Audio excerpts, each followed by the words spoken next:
You can't go out playing golf having fun. Fun. Senor, you have obviously never played Wingfoot. It don't matter if you win by an inch or a mile. Winning's winning.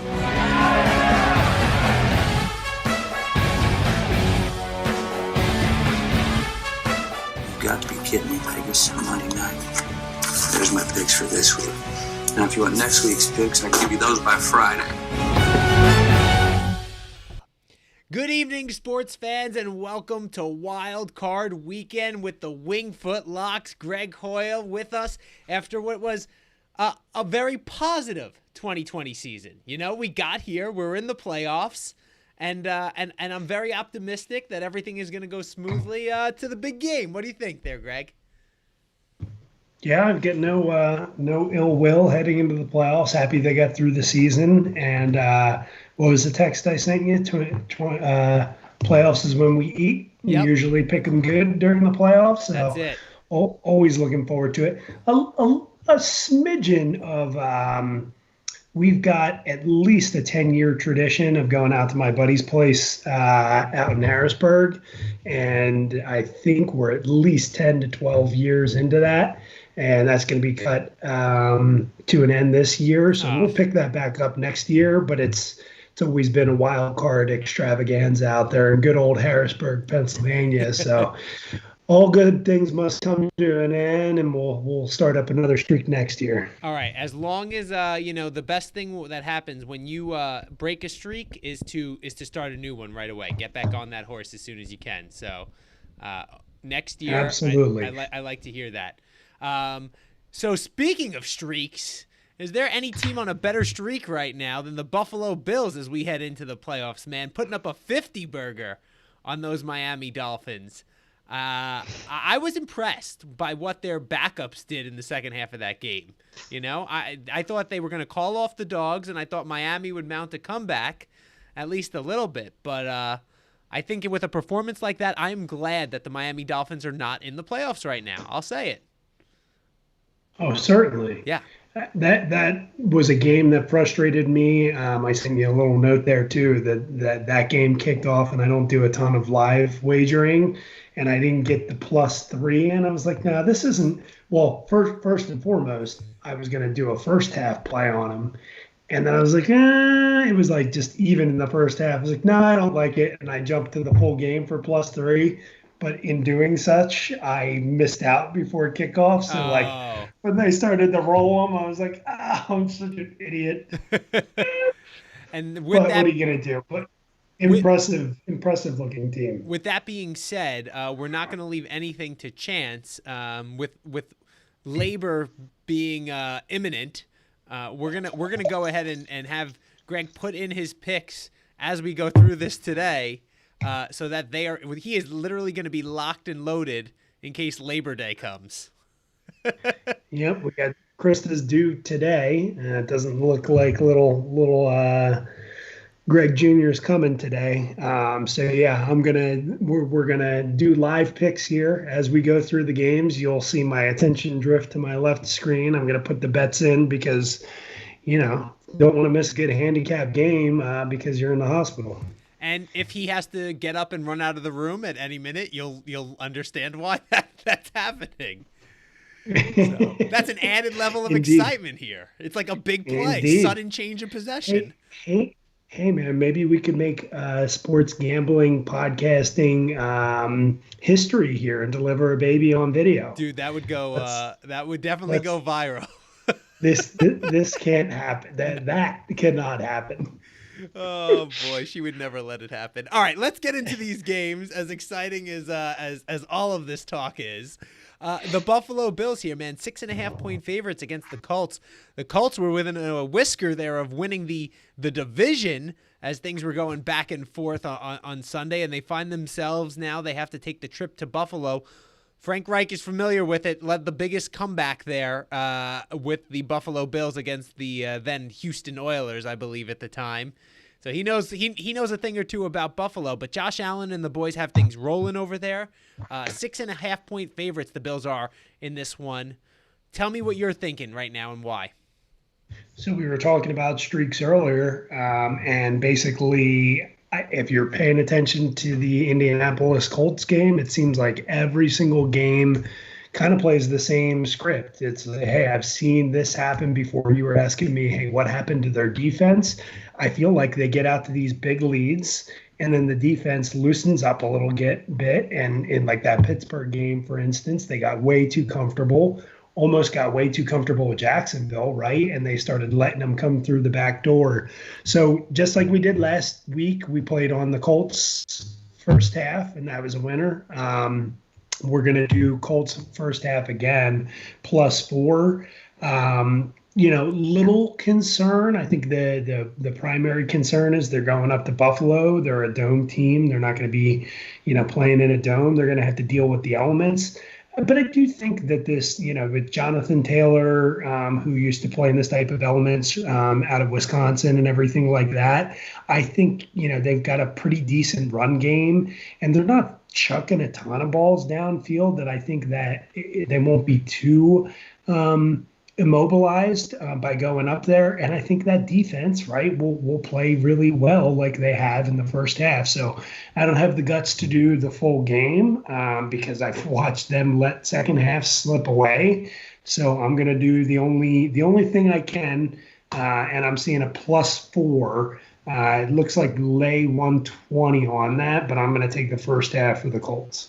Now, I look at this game, and there's some big question marks when it comes to the Bills. So if you like the Colts, I mean, things, I guess, only go in your favor if it plays out right now, because we're seeing that Stephon Diggs is questionable with an oblique injury. You've got Cole Beasley, who's questionable. I think he has a knee injury. I know that team is deep. John Brown is there, obviously, and they got a decent rookie. I forget his name right now.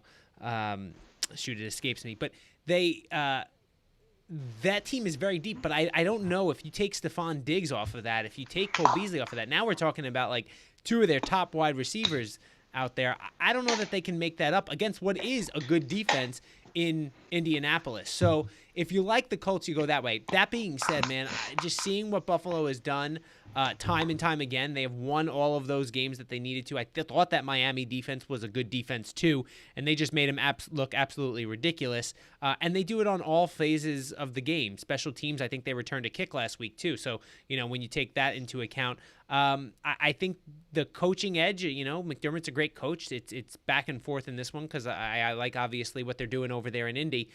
I can't have a play in this one on the number. I want to take Buffalo, but it just seems so square to me that if I was going to play on anything, I would have to go the other way and take Indy. So for that, I'm staying away. Now the total. What you should do, Joe, is take Indy in the first half, man. Indy in the first half. Well, listen. I have a little bit more time than you do to make that decision. So I'm gonna let it simmer. It is the 1:00 game, and right. It's hard to kick off like wild card hours. Weekend without any action. Oh yeah, don't do that. Yeah, no, that would be. Do you realize that I cursed this new playoff setup last week on the podcast, being a simpleton and not realizing that meant 2 triple headers? I know. What was I? How could I be mean-spirited about any of this? You were very concerned with having to watch backup quarterbacks play, which Indeed. we're going to have to in the LA Rams. We'll get to that game in a second. But look, when we had only 6 teams in each conference making the playoffs, we had to watch backup quarterbacks. So if I'm going to have to watch them, I might as well get an extra game out of it. I hear you. All right. Listen, you think I care that I have to watch an NFL game with a backup quarterback? Man, it's like that. It's like the UK game, right? I felt like that's my only complaint about 2020. 9 a.m. I didn't have the 2 breakfast games. What the hell? Yeah, that was a big loss. All right, so speaking of backup quarterbacks right now, we'll see if the LA Rams have to go with their backup quarterback. He looked okay against the Arizona Cardinals. Obviously, I mean, at the very least, he could move the ball a little bit up and down the field. He didn't cost them the game. You can't say the same about the Arizona Cardinals backup quarterback. But there is a chance that Jared Goff plays in this one. Now, Greg, I got to ask you, Jared Goff or what is his name, John Wofford? Sure. Probably the healthy backup, right? Wow. Going with I, the dude, like seriously, thumb surgery, like what, 10 days ago? right. It blows my mind. But I mean, who knows? Who knows with these injuries? How, how is the thumb? How's it going to be? Like, do a little bit of mobility. Let that defense go out there and eat and see what happens. Well, speaking of that, That pick he threw in his first pass, oh my because goodness. I was on the Rams last week and he throws his first pass and it's a pick and I was just like, what have I done? Oh no, what have I done? Anyone that wasn't thinking that, like, you're lying. Yeah. Well, you know what? Speaking of that defense, though, man, apparently a lot of people are high on that defense because this game opened at 5 right now. Seattle -5. It's down to Seattle -3. And, I actually ended up switching. Last week I said take Seattle in that game. I liked them. And then I ended up taking them first half because I was a little bit concerned about some of the scenarios that might have them taking their foot off the gas pedal. And in the first half, it was 3.5. So I ended up losing as San Francisco kicks a field goal right before halftime with a field goal kicker who makes his first kick ever. And then I was kicking myself because Seattle was up 10 at the end of the game. And then Seattle gives up the touchdown. So I would have lost either way. So I felt a little bit better about that. But I was cursing felt myself. better for you when that happened. I was like, oh. Yeah, it doesn't feel so bad. So listen, these two teams split their games during the regular season here. I think that Seattle is a team that has kind of, they started off so hot this season, right? And they looked so good early on. They didn't look as good down the stretch. Where do you put this Seattle team as we go into Wild Card Weekend now? Kind of more as a wild card, right? You kind of thought you knew who they were putting the ball wherever they wanted, right? And now it seems like defenses have probably adjusted to that. That's probably got to be it. So it's, I like them. You always think coach and quarterback. I always think coach and quarterback, right? So regardless of the matchup here, whoever's in a quarterback, you have a worse quarterback, right? So, like, you don't get that typical Seattle home field with the 12th man and everything like that. But, right. like, I got to go with some Russ, even though how lovely is it, though, that the whole let Russ cook thing just crashed and burned. Goodness. Right about the time that you were getting so pissed at it, too. Right, because it was obnoxious and it was fantastic. But again, good quarterback. They've been playing better D. So, I like them better than I like what the Rams are staring at right now. So that's a big deal. So I as far as this game goes, I don't have a play on the side here, but I really like the under. Right now, the under, it's about 42.5. I see a 43 out there. I see a 42 out there. But at 42.5, these two teams played twice this season. They scored, I believe, 29 and 39 points in each of those games. And one of those games, that 39, I think they got a score late in there. I think that the way this game plays out is that the Rams defense has shown they can limit Russell Wilson, right? They held him to 20 points in the loss. That was the one game. And that was the game, I believe, where Goff got hurt. And then the other game was earlier in the season. They held him to 16 points. So we know what the Rams can do against a healthy Seattle team offensively. And then when you look at the other side of the ball, right, the big question is Seattle's defense. But if we're saying here that they're not healthy, Los Angeles, and you're getting a banged up quarterback in Jared Goff, or you're going with the backup quarterback here, I think that plays into Seattle's defense. And the familiarity here between these two teams, I think that leads to an under in this game. I'll play under 42.5 in this. That's my play. You don't? Do you have a play on this one, Greg? I didn't really going in. I can't disagree with anything you said, and you're kind of swaying me here. I'll make a last minute decision before we log off whether or not I'll put it in. I'm not jumping in right now to jump in, but if I did anything, because as you're sitting there talking, right, I'm thinking, hey, hopefully Goff does play, right, and the thumb's not great. Either way, if the thumb's not really there, it's going to be probably a pretty conservative game script anyway. Right. So from that side of things, I think you're looking at backup or Goff. The under should be pretty good, and if the Rams can limit Wilson, I really like that situation. I don't recall that 39-point game, the last score, or whether it was garbage time or what happened, but it's pretty convincing if you have two games that 29 and 39 is good. If it was really 32 and there was just a garbage time score at the end as well, that's pretty good. Yeah. And they also held Russell Wilson to 2 interceptions, I think, in that game there. He hasn't looked obviously very good against that Rams defense, but then again, who has this season? All right, let's move on to the next one because we're going to hit every game before we get off here. The Saturday night special, the Tampa Bay Buccaneers could not have looked better. Oh, Greg holding his nose as they go to Washington to take on the football team, the 7-9 Washington football team, champions of the NFC East, laying 8.5 points in this one. What do you think of this matchup, Greg? Alex Smith, baby. Yeah. Alex Smith all Comeback the way. player of the year. The equation, usually the equation, correct me if I'm wrong here, is pressure Brady up the middle, right? He's pretty immobile. He can get the ball out pretty fast. So teams that can get pressure at the D tackle spot is usually easier to get to him.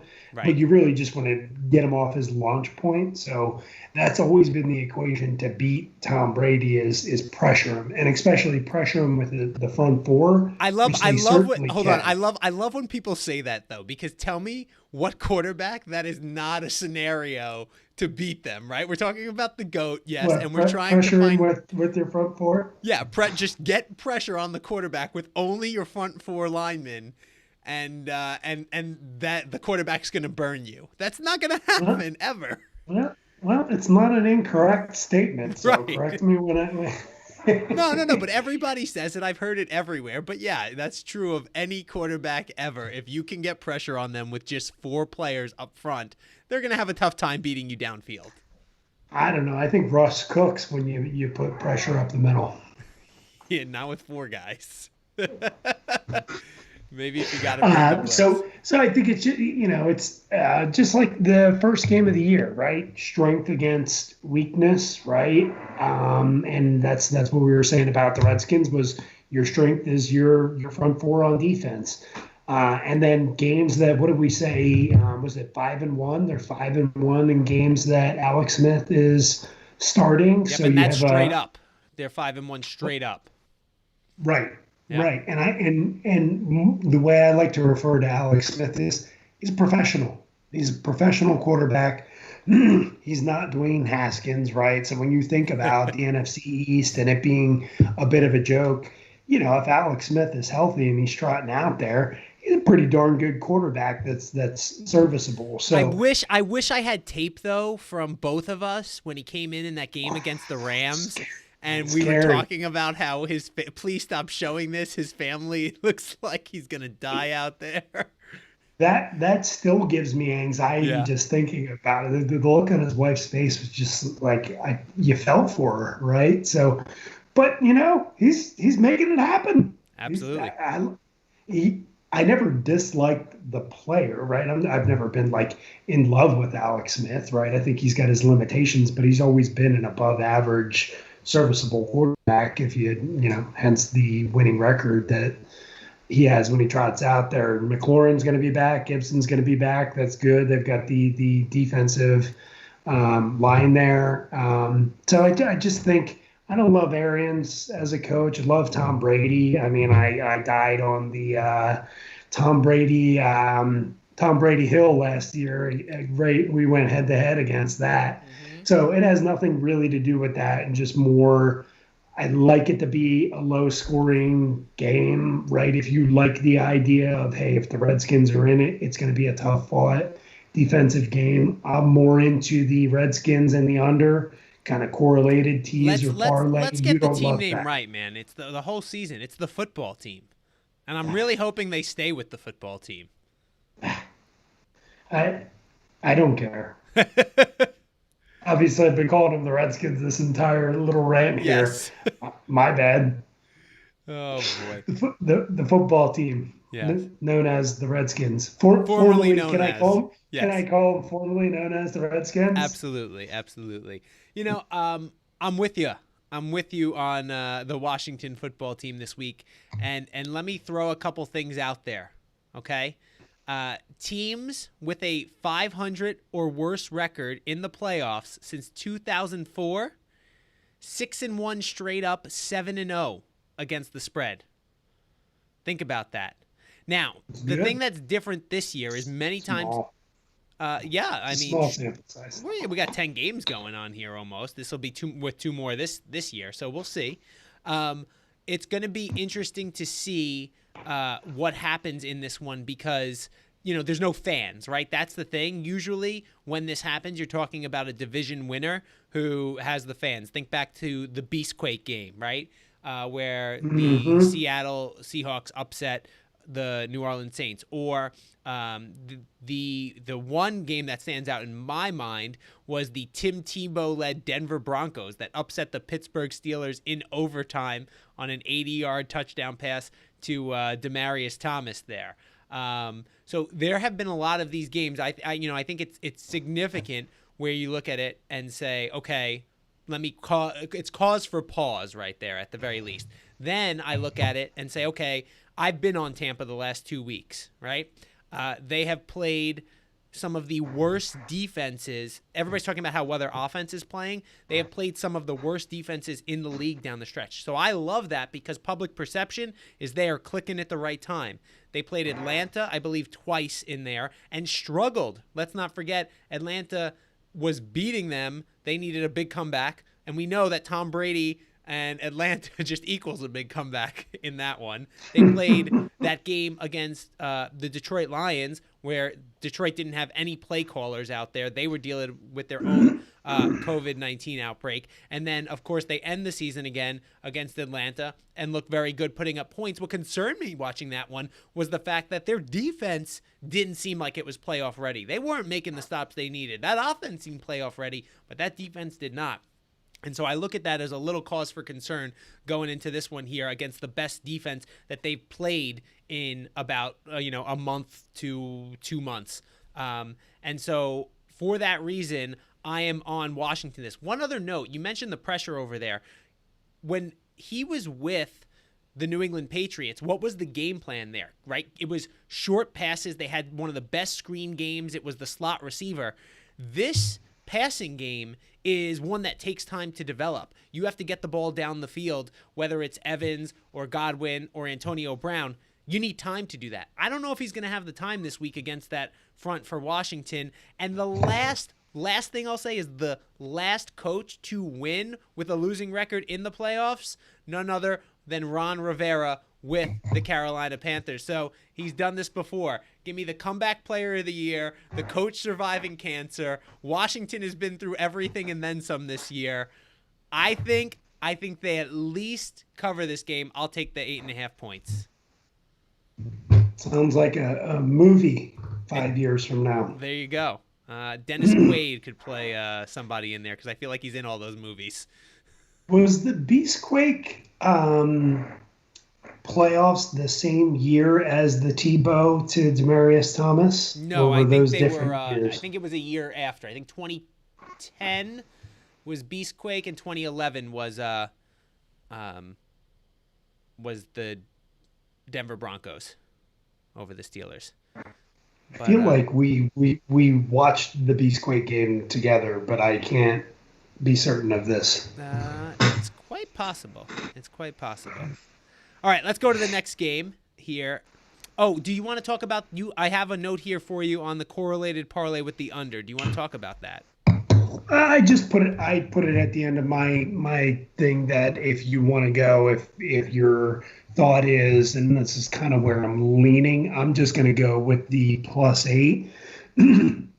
But I'm kind of leaning whether you want to do parlay or tease, right, in that scenario, and get it up to what would it be at this point? You would have to get it up to 14.5, right? Do a 6.5 point tease 14 and a half, under 50 and a half is what I'm seeing. That doesn't suck. So if that's what you're looking at for a tease, and I wasn't going to be prepared to give a tease, so that'll be it. It's going to be plus 14 and a half, under 50 and a half. Boom. Lock it up there. All right, let's move on to the next game, a rematch that we've seen play out a couple times. This is becoming a rivalry, I think, here.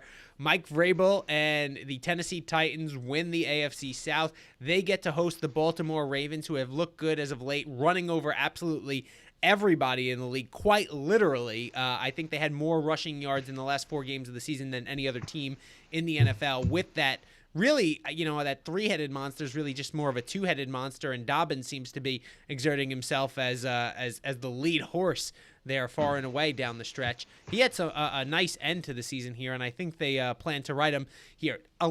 Baltimore the favorite in this one, 3.5 out there. You got to check the numbers, some minus 110, 115, 120. It's all over the place.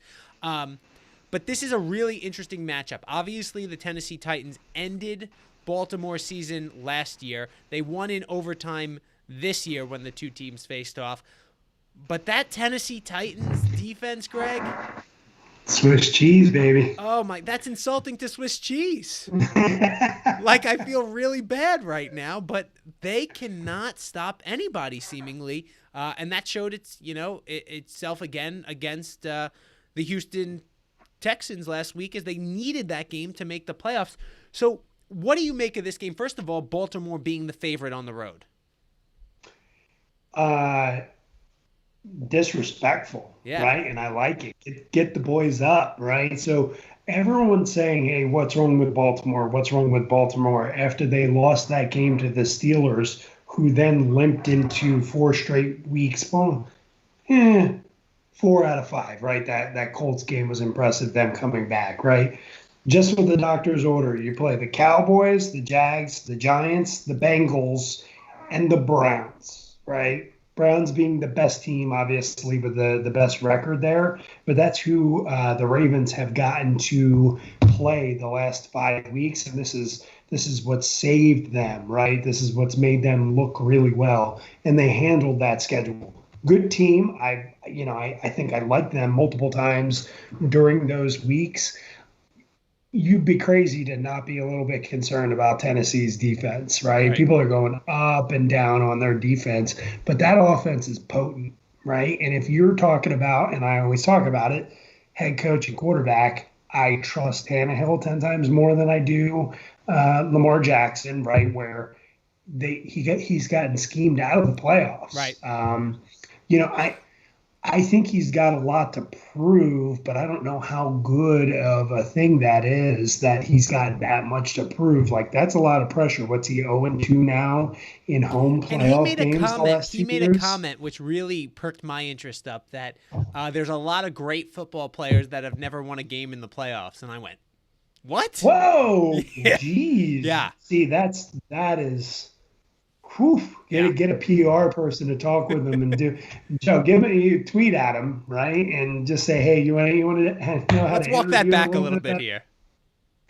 Sheesh. Well, hopefully that maintains that he's one of these great players that doesn't win playoff games. So I'm going to buy it. You and I were talking about the number. I'm going to buy it to 3.5 because I only have to lay 114 there. So I love that. But I like this Tennessee team, right? I think they've been pretty consistent, and I know there's going to be a lot of scores, right? So I think team with the ball last wins. Is that fair to say? And if the team with the ball last wins and Tennessee's up by 4 and the Ravens are driving down and they do have a successful drive, then we could still win with 3.5, right? So from that side of things, we were kind of looking at the over because it seems like there's not going to be that much defense in this game.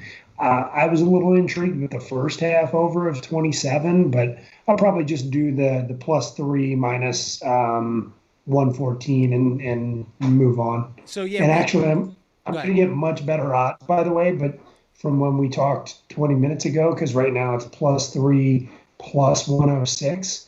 I don't know if anything happened, like somebody got injured or something came out, but I'm going to get it at like minus 105 to buy my Nice. my half So my half point. By the way, yeah, and if you want to look at that, that's fine. Because I'll take it for a second here, because we were talking about the over before we started this here, but I do think there are some causes for concern. As I'm saying, 30-24 was the final score of the game last time. It took overtime to get there, right? Obviously, that's 54 points, still not enough to cover the over. And I think the big thing that you have to look at here is because of the running games that these two teams have.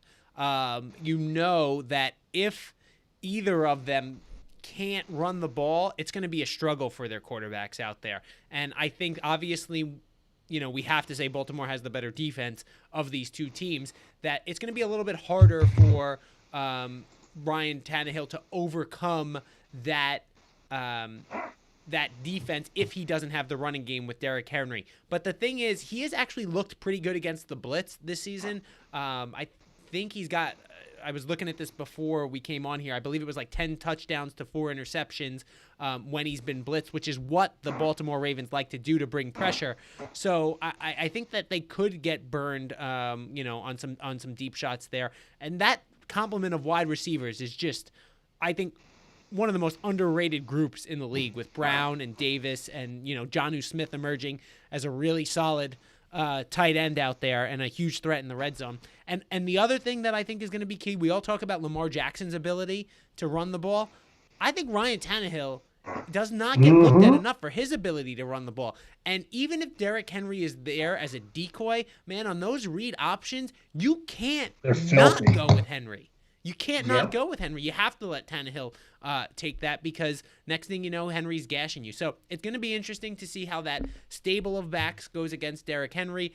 King Henry did it in the playoffs last year. I think at least in the first game of the season, look for him to have another big performance. And I think Vrabel has shown that he can scheme to coach against Baltimore.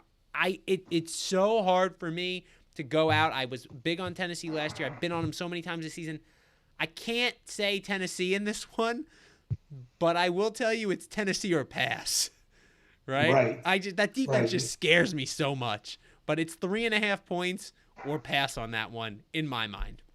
Let's move on to the next one. We gave the people plenty on that game there. The next matchup we're looking at is the game that I have predicted for several weeks on this podcast, so I have an obligation here to take it. The Chicago Bears back their way into the playoffs. They head to New Orleans to face the Saints. I told you that this game was going to be a Sunday game. There was no way, with Alvin Kamara not being able to play if it was a Saturday game, that this game was going to be scheduled for Saturday. So the Bears have to go into New Orleans. They're getting 10 points in this one, which is the biggest number on the board, obviously, to open Wild Card Weekend. All right. I'll take first stab at this, Greg, and then you can tell me why I'm wrong.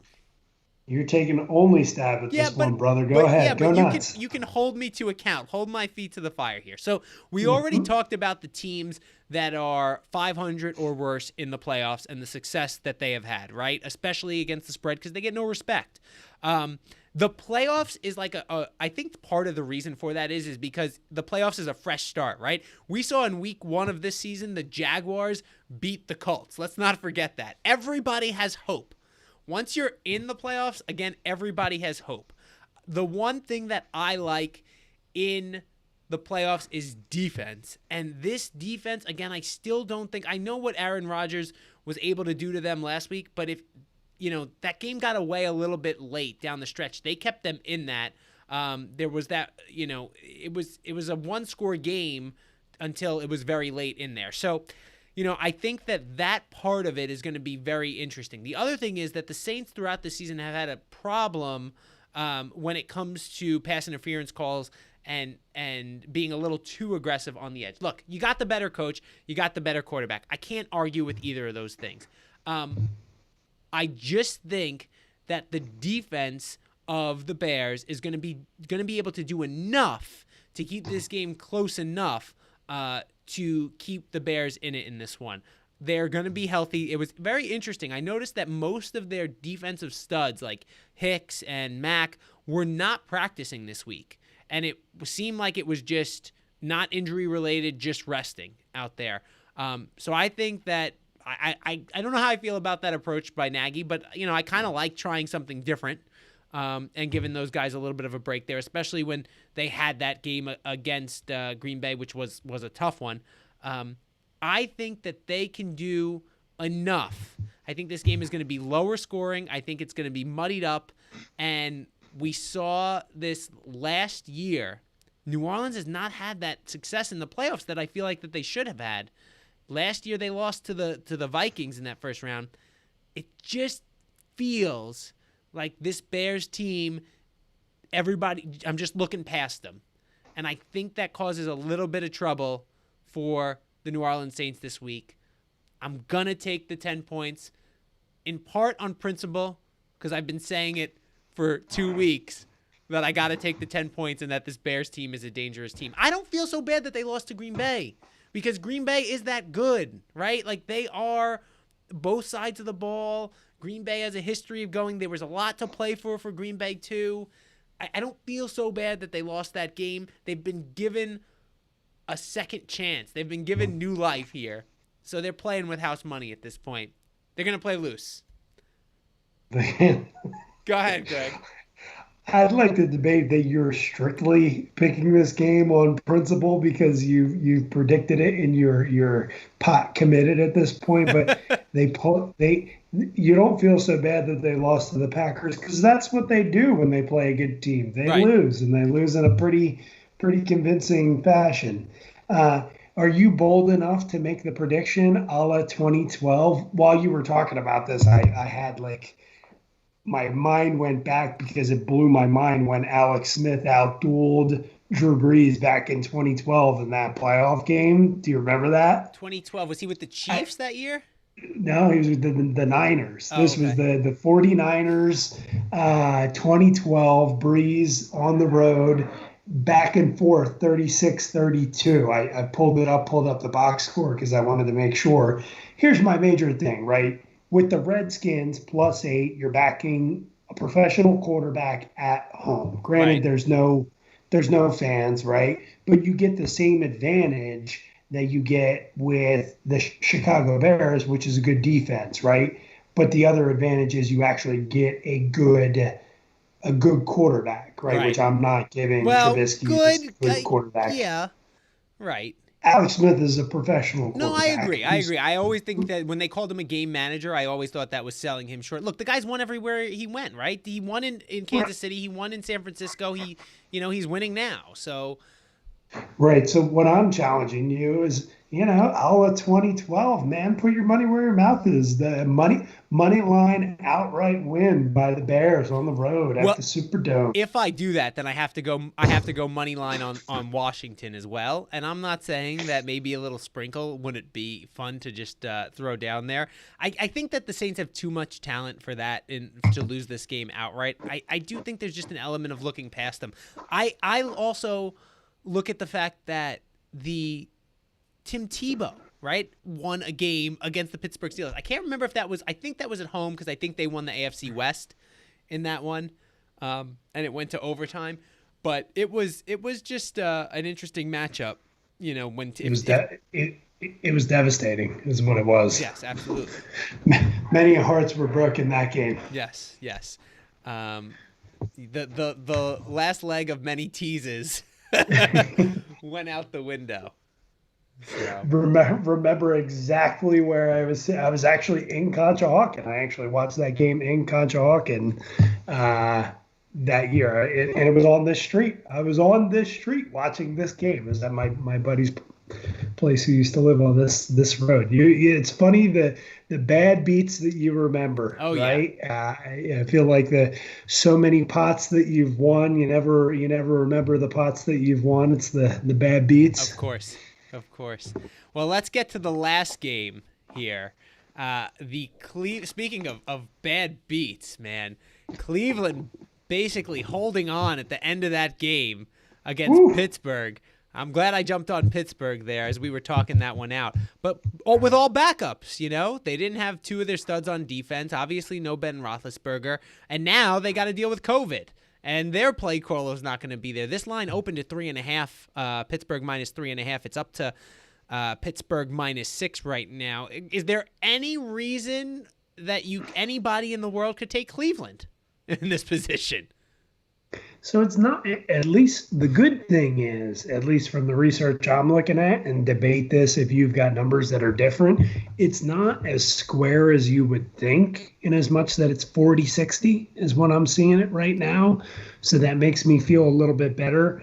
It's interesting because I disagree with every bit of this fandom, but my brother moved out to Cleveland and he flies the Browns flag high, which I think is despicable. He should be an Eagles fan. But we had a conversation about Baker Mayfield, and I said, hey, the equation is if they can do well enough on the ground and keep this a close game where they can keep pounding the rock, they'll be fine. But if they have to rely on Mayfield to, win the game, I've got very, very little confidence in that. And the fact that their head coach is out, that makes me feel even worse. So we may or may not have a Browns future. And when I say we, I have a very small portion for taking said bet because I have zero faith. But it's quarterback, head coach. Right? Quarterback, head coach. I get Tomlin, Roethlisberger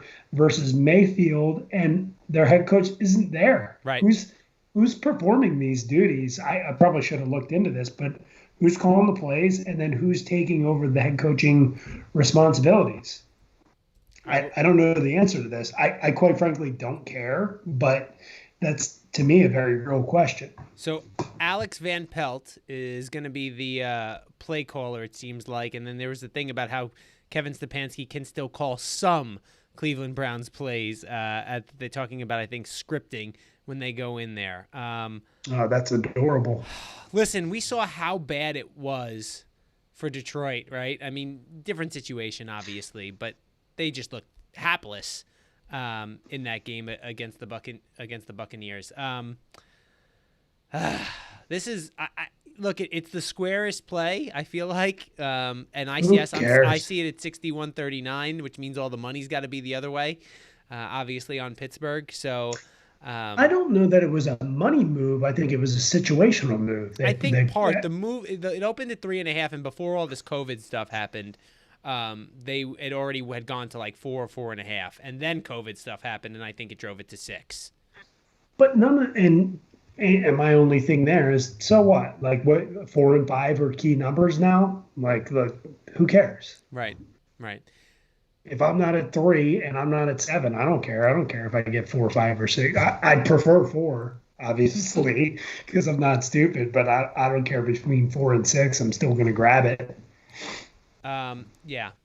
And let's not forget that the first time these two teams played this season, I believe Pittsburgh won 38-7 early on in the season. So that was a big thing. Look, the big reason people, I think, sold on the Steelers had to do with their own COVID situation and their own scheduling, man. When that was brutal, right around the time they were playing the Ravens and then playing Washington, all those things were getting juggled around. They had some injuries. Like, it was just a brutal stretch for them in their schedule. I think that's behind them, honestly. And while I don't think they were as good as their 11-0 record would have indicated at that time, I think they're closer to that than what we saw down the stretch here. Look, I'm on the Steelers in this one. I just can't put stock in the Browns in any way, shape, or form. So I might have to deal with this in a little bit of in a tease situation too, Greg. Although sometimes that can be a little sticky. I would encourage, with the line at -275. What would you think about? Because instead of doing a tease, you could do a money line parlay. Yeah. And then, maybe tack on tack on your Washington pick, not your Chicago pick, right? So that way, if you catch the front end on Sunday night, then you've already got a back end. And if I'm looking at this in real time, right, you've got the Redskins and if you're going -275, is that the money line that you're seeing it at? Currently, I can't see because my screen is too crowded. It's probably close to that. So it's 1 to win 160, right? So from that side of things, if you want to go now, if you want the Redskins to be getting 14.5, right? Because I wouldn't do any sort of tease. And if we can tell people out there, please, please, please don't do any teases that land on 14 yeah. with the Redskins, because that's just a mess, right? You could do it up there, but then you would have to lay what, 240, 260 to win 2, right? If you're in Right, that, if or you go to 7.5. lay 120 to win 1. So I'm kind of liking this. I mean, quite frankly, as we're talking, like, I feel like I'm not going to be able to get enough money down on, and this is my gut, not my book. Like, heck, man, I got a little one coming here. I've got a lot of confidence in Pittsburgh, but I want to save a little for the old college fund. Well, although, of course, you could just pay for college right now.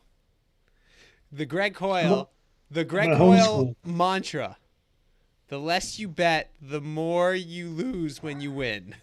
That is the Chris Felica mantra that I have used with you. That's a fantastic line.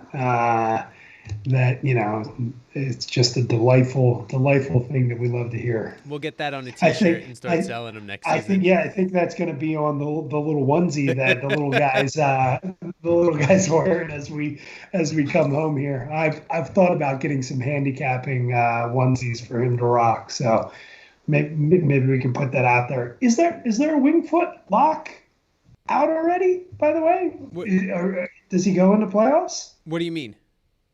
Is Chris going into playoffs yet? He has in years past. I haven't seen him put one out yet this week. He did a summary on the season out there. The Wingfoot lock is not posted as of yet. Well, maybe we'll have Greg _thoughts tweet at him and say the people need their picks, Chris. Please do. Chris, the people need their picks. Please do. All right. With that being said, let me wrap up the picks. I'll go for a recap here one more time because there were lots of games to be had. Greg likes the first half of the Indianapolis Colts against the Buffalo Bills. He says take the Colts +4 in that one. In the second game of the night there, we are both on – no, I'm sorry, that's the nightcap here. Sorry, my screen got all screwed up when I was trying to find the money line. The LA Rams and the Seattle Seahawks, neither of us on a side. I like the under 42.5 in that one. The late cap is Tampa Bay taking on the football team, laying 8 or 8.5. Find the half there. I'm rolling with Washington and Alex Smith. We both are on that one. He also likes Greg's tease of the week is take Washington and the under at 50.5 and 14.5. On Sunday, the slate opens up with Baltimore and Tennessee. I say it's Tennessee +3.5 or nothing. I can't see taking Baltimore. And then the Chicago-New Orleans game, I am taking the Bears +10 on principle because we are nothing if not principled. And just to comment on the last one, I'm saying load up on Tennessee. Load up on Tennessee. Wow. That is a strong play. And then also, he's not going to have enough money, he says, though, to put down on Pittsburgh. We both like Pittsburgh laying the 6 against Cleveland. That is your wild card roundup from Wingfoot Sports. Check out the Wingfoot Locks Instagram page. I think Chris Portente will have one up there for you for wild card weekend. He's already shaking me down for Super Bowl boxes. The game's like a month away. So he does that like 2.5 months out. I'm like, no, this is preposterous. The guy gets excited, man. He wants your box numbers. And he wants to know, and he wants it paid in full months in advance. It's a hot ticket. Greg, any last thoughts before you become a dad? Because the next time we see you, I don't think there's any way. If you are not a father, the next time we see or talk to you, your wife is going to have killed you. Yeah, there's going to be trouble at brewing if there's no child next Friday. But all we care about is healthy child and that the picks for the pod win. So The two top priorities in order this week. Can I get a correlated parlay with the child being delivered and something tied to your life insurance policy? Because I can't see a parlay here where you're still alive and this child is not out in the world yet. So well, he'll make a little appearance as long as he's here next Friday. Awesome. All right, guys. Thank you, everybody, for listening this week. Enjoy Wild Card Weekend. And as always, remember, it's not whether you win or lose. It's whether or not you cover the spread. Talk to you next week.